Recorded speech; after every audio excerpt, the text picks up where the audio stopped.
All right, so we're picking back up a little bit where we left off in class today with the Dutch settling in the Americas. The Dutch don't get much attention because we don't think of them. We think of, the Spanish certainly down in Central and South America. We think of the French, as we're going to talk about in the coming days, and the English certainly because that's the language that we speak. That's the government that we came from when we declared independence. But the Dutch also do play a role in settling what becomes British North America. And as we said in class, the Dutch East India Company had hired Henry Hudson, who was an Englishman. So despite their rivalry with England, the Dutch turned to an Englishman to do some exploration for them, and he goes in 1609 up and down into Delaware Bay and into New York Bay. And the goal for that is to eventually go up what becomes named after him, the Hudson River, searching for that northwest passage to India. So again, that Dutch East India Company, the trading company with China, is trying to find its own route to China through North America, little not knowing that North America was North America. So we see the map here with Hudson's voyage of exploration, leaving in the Netherlands and going up to this pathway here, taking him all the way up around Finland into the North Sea, and then coming down and getting eventually over here to New York, Nova Scotia. Here he's going to get, this is New York City area, going up the Hudson River, up Albany, and kind of looping around, getting down as far as Virginia and going back to London. Versus the second trip where he sails out of London, comes out and gets as far as Hudson Bay before returning home. So we see those different pathways that Henry Hudson takes, all in search of that way of getting to the Northwest Passage, which would be through here to Canada, except it to China, except it doesn't exist. As I mentioned, the Dutch also created the West Indies Company, and the Dutch West Indies Company made a settlement on the Hudson River Valley itself. The Dutch West India Company, though, was not a major area of focus for the company. So Dutch East India Company was the major focus. The Dutch West Indies Company was a way that they would help to create a settlement in North America, but was not their major thrust. The biggest accomplishment that the Dutch West Indies Company can argue is that they purchased the island of Manhattan, which today is obviously the center of New York City. The problem, though, is the land didn't really belong to the Native Americans who sold it. So we have the story of the Dutch landing aboard or settling aboard, landing on Manhattan Island, and then buying it from them for like about $15 for the trinkets.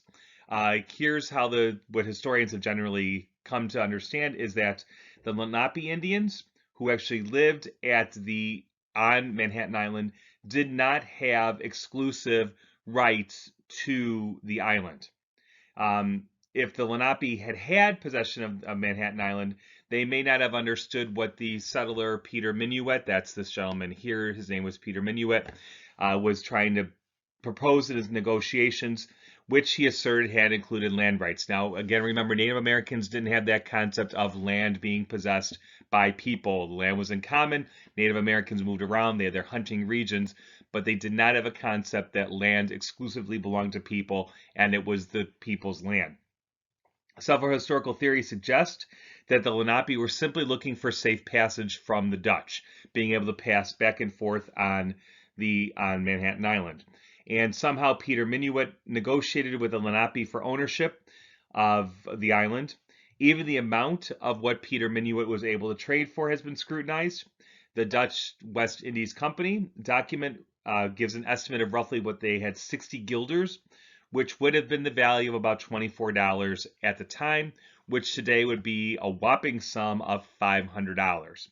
Minuit likely traded several additional items with the Lenape in the deal.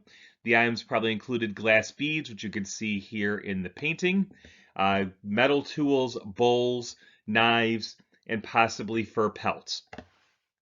As such, the purchase of Manhattan Island will go down as the most lucrative of its kind in North America. The land and what was immediately organized under Minuit began building log cabins, a stone trading house, and a horse powder mill for the population of about 270 Dutch. So to this day, regardless of the exact circumstances, Minuit's acquisition of Manhattan Island for roughly what would be $500 today is still one of the most amazing real estate deals in the history of the world, because the island of Manhattan is worth significantly more than that due to the financial industry. Manhattan, the settlement eventually becomes named New Amsterdam. So again, that whole idea of it's a new start, it's a new place, it's um, a new creation. So it's the capital of Amsterdam is capital of Netherlands is Amsterdam. Therefore, the capital or the main city in what becomes New Netherland will be New Amsterdam. They set it up as a company town. So again, the goal was to make money for the stockholders. So again, it's all about how much money can they return for the Dutch West India Company holders. And we see the basic layout here. So this is Manhattan Island. They didn't do the north-south orientation. So this would be south on a map. This would be north. This would therefore be east. I'm going to get my cursor here to go. Sorry. This would be east, which would make this west, obviously. So this would be the southern tip of what is Manhattan today. There was a fort near the southern tip, and the town was settled there. And now today, this is all heavy-duty commercial real estate. The Twin Towers would have stood somewhere on the southern tip here. I'm not exactly sure on which side of the island, to be honest, but it would have been standing somewhere on the southern tip of New York. The Dutch were radically different from the English in that the Dutch really had no interest in things like freedom of speech. So for the English, freedom of speech was an important right. They could challenge the king. The Dutch had no interest in that.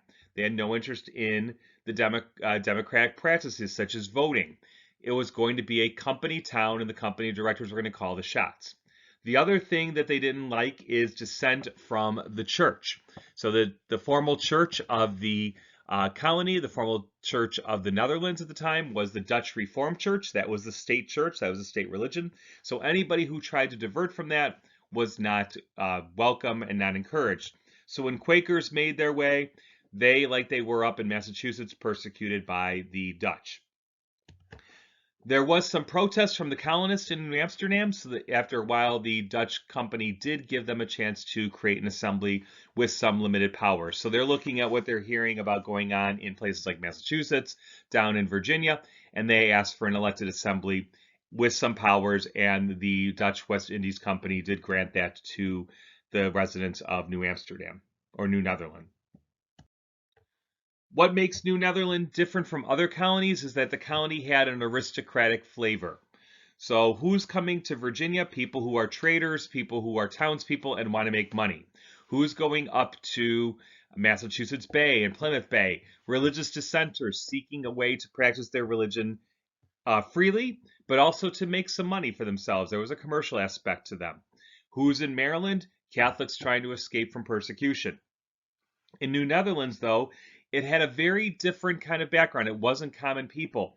It was an aristocratic flavor because they created these things called patroonships, which would be large estates on the Hudson River. The Hudson River is the river that goes from New York City up to the capital of Albany.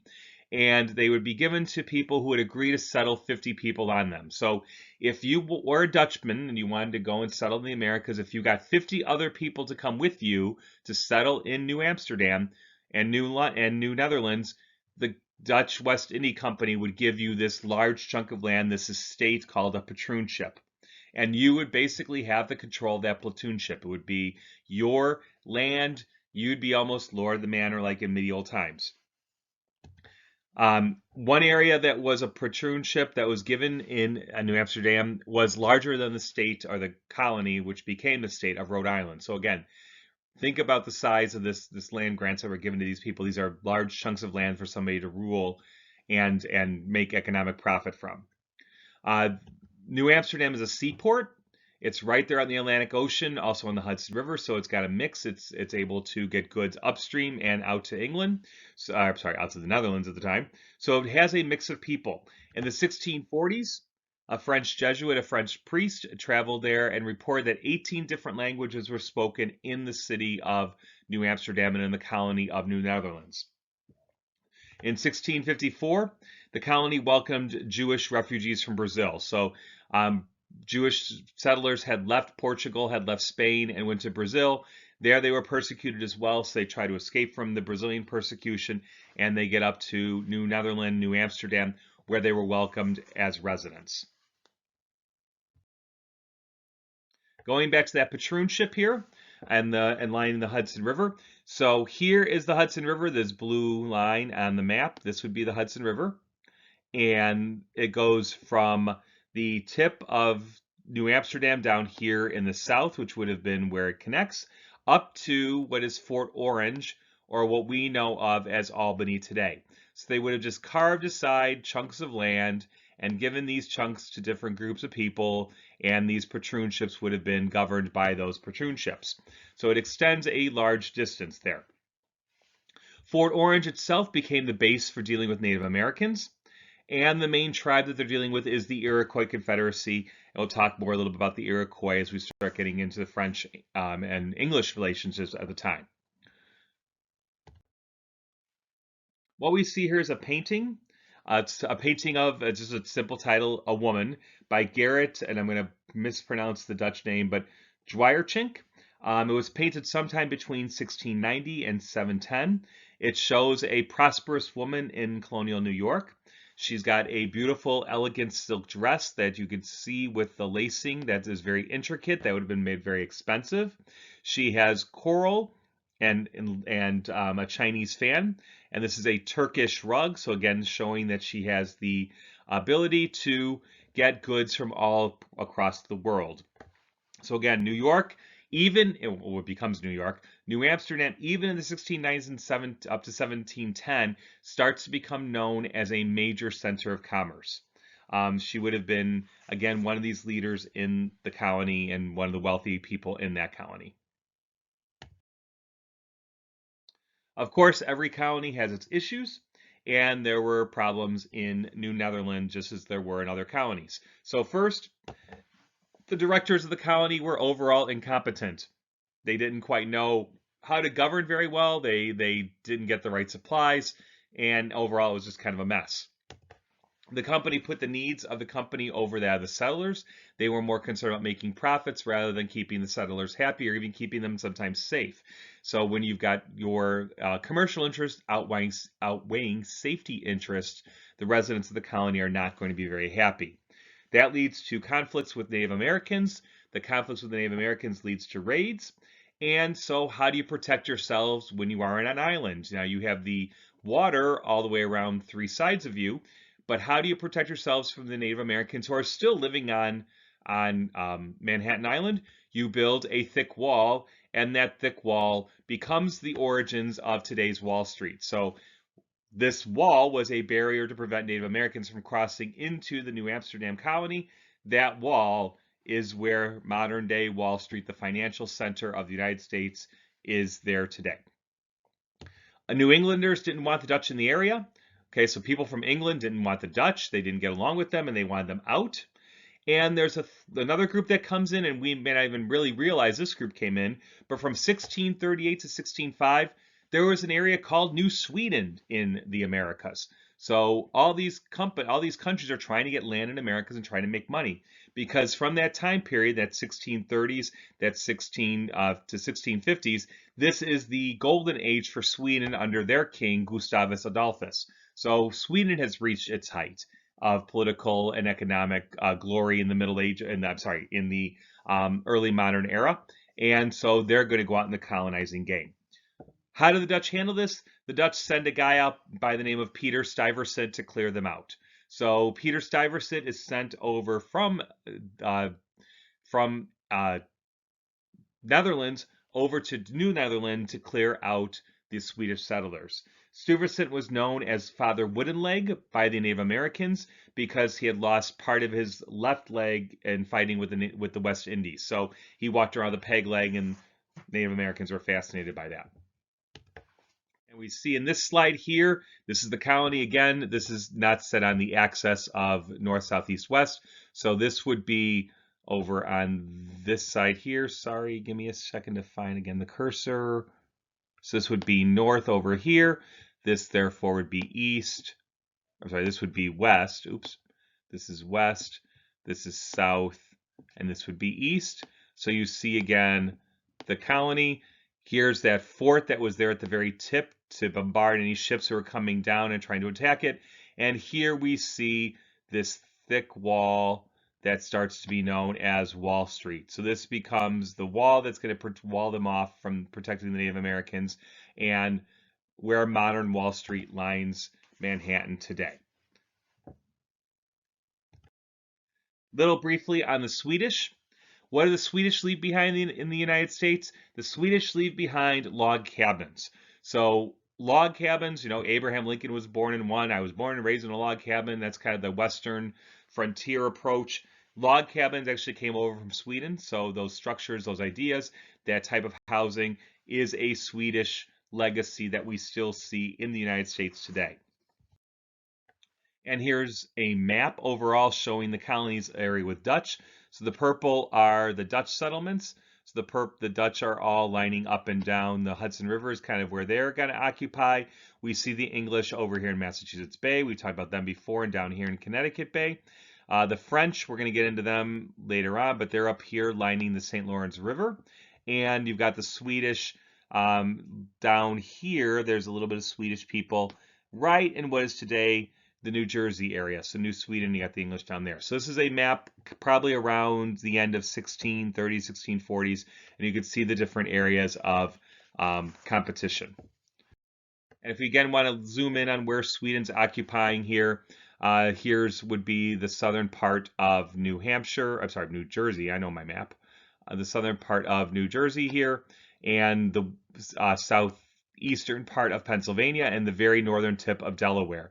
So again, that idea of naming things after their colonies. So Nya Stockholm is New Stockholm. So just like it was named after Sweden, that's the new capital of Stockholm, or the capital of Sweden is Stockholm. So we have New Stockholm there. All right, we've taken care of the Dutch. We're taking care of Swedish. We'll talk a little more about the Dutch legacies in the British colonies tomorrow. So have a good rest of your evening.